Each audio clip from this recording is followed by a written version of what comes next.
নমস্কার, বন্যার আপডেট নিয়ে আমি বিভূতি মজুমদার ভিটিভি চ্যানেলে আবারও আপনাদেরকে স্বাগত জানাই। আজ সবথেকে বড় আপডেট হচ্ছে যে আজ দুপুর থেকে বরাক নদীর জলস্তর ধীরে ধীরে কমতে শুরু করেছে এবং শেষ খবর পাওয়া অবধি বরাক নদীর জলস্তর ছিল 21.47, যেটা বেড়ে 21.49 অবধি পৌঁছে গেছিল এবং ধীরে ধীরে জল কমছে। কিন্তু আসল ব্যাপারটা হচ্ছে যে বরাক নদীর জল কমছে ঠিকই, কিন্তু বরাক নদীর জল বিভিন্ন অঞ্চলের রাস্তা টপকে অঞ্চলে প্রবেশ করছে। আপনারা দেখতেই পাচ্ছেন, আমরা এখন বর্তমানে যে জায়গাটাতে রয়েছি সেটা হচ্ছে শিলচর কালাইন সড়ক এবং এই সড়কের বিভিন্ন স্থানে নদীর জল সড়ক টপকে বিস্তীর্ণ অঞ্চলে প্রবেশ করছে।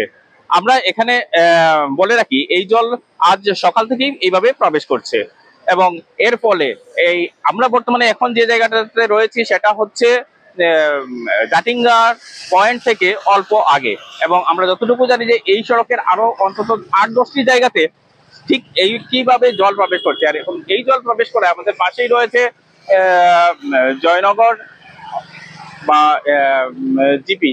তো এইসব অঞ্চলে বিস্তীর্ণ বাড়িঘর জলের বর্তমানে নতুনভাবে প্লাবনের শিকার হচ্ছে। দেখা যাক, আমরা বেরিয়েছি এই অঞ্চলটা দেখব।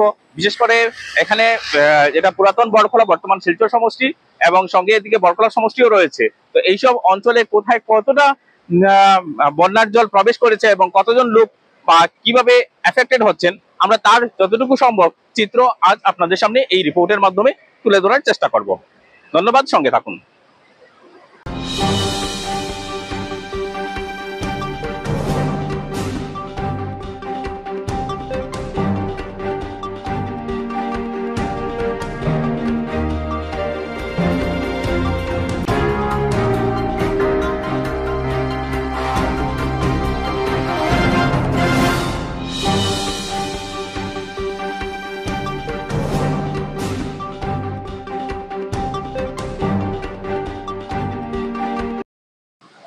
এখানে জল কোন সময় থেকে ঢুকে?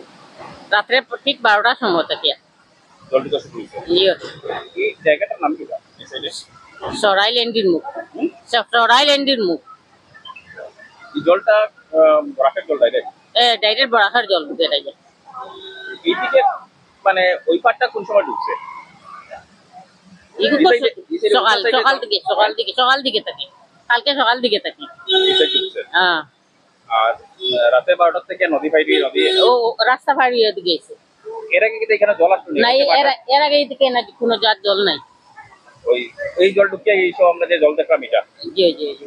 কেমন মানুষ হইব এদিকে এফেক্ট? কিটা গ্রাম? তা তো আমি কইতে পারতাম না। এদিকে গ্রামটার নাম কি জানেন? এটা ফেলাডোর, ডাকরবন আর রায়পুর আর কিটা কয় আমিও জানি না। ঠিক আছে।